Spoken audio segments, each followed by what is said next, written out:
Addiction affects more than 21 million people in the United States alone. Yet only about 10% of them receive treatment. These are not just numbers. They are lives, individuals with families, dreams, and stories. Every minute, someone loses their battle against this relentless disease. These statistics haunted me, not because I studied them, but because I lived them. My descent into addiction wasn't dramatic. It started as an escape. Life had become a relentless cycle of stress, expectations, and disappointments. I didn't think much of it when I reached for a drink after work. Then another, and another. At first, it was just a way to take the edge off. Soon, it became a necessity. I never imagined addiction would consume me. I was always in control, or at least, that's what I told myself. The reality was different. My mornings started with a hangover that seemed to pull my entire body down into quicksand. My hands shook as I reached for what would keep me functional. Nights were the worst. They were a blur of shame and regret, yet I'd wake up and do it all over again. The first thing addiction stole from me was my peace of mind. I couldn't go a single day without thinking about my next fix. It felt like a shadow, always there, whispering in my ear that I couldn't live without it. Then it began to take more. My relationships. Friends stopped calling. Family members grew distant. My addiction wasn't just affecting me. It was destroying everything around me. There was one day that stands out, a day that broke me. I was supposed to attend my niece's birthday party. She was turning 6. She'd been so excited, calling me the week before to remind me of the time. "Don't forget, okay?" she said with that innocent belief that I wouldn't let her down. But I didn't make it. That morning, I promised myself I'd be there. I even wrapped her gift, a set of art supplies because she loved to draw. But as the hours passed, the cravings took over. I told myself I'd just have one drink to calm my nerves before leaving. One turned into two, and two turned into oblivion. I woke up on my couch, hours after the party had ended. Her little voice echoed in my head. "Don't forget." The shame was unbearable. I tried to apologize, but how do you explain something like that to a child? The look on her face when she saw me the next time was like a dagger. She didn't understand addiction. She only understood that someone she loved had let her down. That wasn't the only moment of failure. I lost jobs because I couldn't show up on time. My once promising career was reduced to sporadic gigs that barely paid the bills. My health began to deteriorate.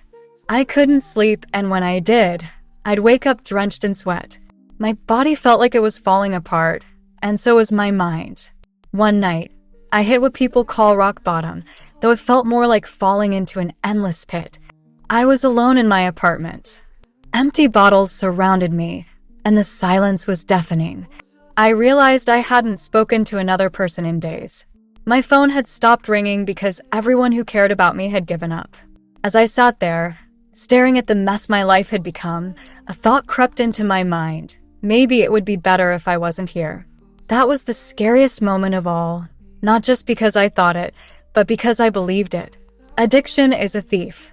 It doesn't just take your health or your relationships. It takes your identity. It turns you into someone you don't recognize, someone you don't want to be. I'd love to tell you that the realization of how far I'd fallen was enough to change me, but it wasn't. Addiction doesn't let go easily. Even when I wanted to stop, I couldn't. I'd go a day, maybe 2, and then the cravings would pull me back in. Each failure felt like confirmation that I was beyond saving. There were moments when I tried to justify it. Everyone has vices, I'd tell myself. But deep down, I knew this wasn't just a vice.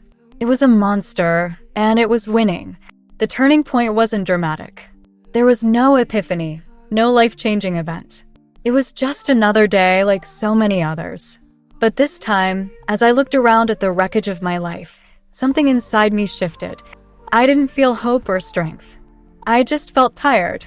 Tired of the lies, the pain, the endless cycle. I wish I could tell you I immediately turned my life around. I didn't. The road to recovery was long, painful, and filled with setbacks. But that's a story for another time. What matters is that I'm still here, and I'm still fighting. If you're reading this and you see yourself in my story, know that you're not alone. Addiction isolates you. It makes you feel like no one understands, like you're the only one struggling. But that's a lie. Millions of people are facing the same battle. This is not where the story ends. It's where it begins. When I made the decision to fight my addiction, I had no idea where to start. The idea of recovery felt overwhelming, almost impossible. I didn't know what I needed or how to ask for help. What I did know was that I couldn't continue living the way I was. That realization was the first tiny step forward. The next morning, I took a piece of paper and wrote down everything I had lost to addiction. My health, my relationships, my career, and most of all, my self-respect. Seeing it all laid out was painful, but it was also a wake-up call. For the first time, I was honest with myself about the toll addiction had taken on my life. The first thing I did was reach out to someone I trusted. It wasn't easy admitting I needed help. Pride kept me silent for too long, but this time, I called an old friend who had once been close before addiction had pushed them away. They didn't judge me. They simply listened. That conversation was the first time in years that I didn't feel entirely alone. From there, I began to search for resources.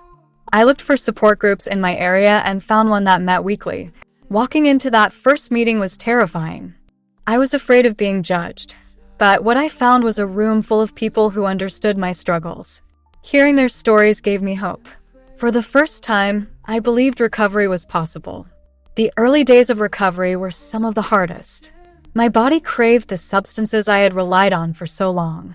The physical withdrawal symptoms were brutal. I couldn't sleep, my appetite was gone, and my emotions were all over the place. There were moments when I felt like giving up, but every time that thought crossed my mind, I reminded myself why I had started this journey. One of the most important things I did was create a routine. Addiction thrives in chaos, and I knew I needed structure to rebuild my life. I started small by waking up at the same time every day, eating regular meals, and going for short walks to clear my mind. These simple habits helped me regain a sense of control. I also sought professional help. I found a therapist who specialized in addiction recovery. Talking to someone who understood the psychological roots of addiction was a game changer. They helped me identify triggers and develop healthier coping mechanisms. For the first time, I began to understand why I had turned to substances in the first place. Support groups remained a vital part of my recovery. Every week, I attended meetings where I could share my struggles and celebrate my progress. Listening to others reminded me that recovery is not a straight path. It's filled with setbacks and challenges, but every step forward is a victory. Another key step was focusing on my physical health. Addiction had taken a toll on my body, and I knew I needed to rebuild my strength. I started by drinking more water and eating balanced meals. Eventually, I began incorporating exercise into my routine. Even something as simple as a daily walk made a difference. It helped clear my mind and boost my mood. Reconnecting with the people I had hurt during my addiction was one of the most challenging parts of recovery. I knew I couldn't undo the pain I had caused, but I could take responsibility for my actions and try to make amends. Some relationships were beyond repair, but others began to heal. Every small step towards rebuilding trust felt like a victory. As the weeks turned into months, I began to notice changes. The cravings that once dominated my life became less intense. I started to feel emotions I hadn't allowed myself to experience in years. Joy, hope, and even pride began to replace the guilt and shame that had consumed me. One of the most significant breakthroughs came when I realized the importance of self-forgiveness. For so long, I had been my harshest critic. I blamed myself for every mistake, every failure, every missed opportunity. But recovery taught me that healing is not about punishing yourself for the past. It's about learning from it and choosing to move forward. During my recovery journey, I discovered a book called Empowered Recovery: Building Resilience to Beat Addiction. It was a turning point for me. The book didn't just offer generic advice. It provided actionable steps that resonated deeply with my experience. It helped me understand the power of resilience and how to build it in practical ways. The book emphasized the importance of self-awareness and mindfulness. It encouraged me to reflect on my triggers and develop healthier ways to cope with stress. The exercises in the book were simple yet transformative. They helped me rebuild my confidence and regain control over my life. What stood out most about the book was its compassionate tone. It felt like a guide written by someone who truly understood the struggles of addiction. It didn't promise quick fixes or miracle cures. Instead, it offered realistic strategies for long-term recovery. If you're struggling with addiction, I cannot recommend this book enough. It's more than a resource. It's a lifeline.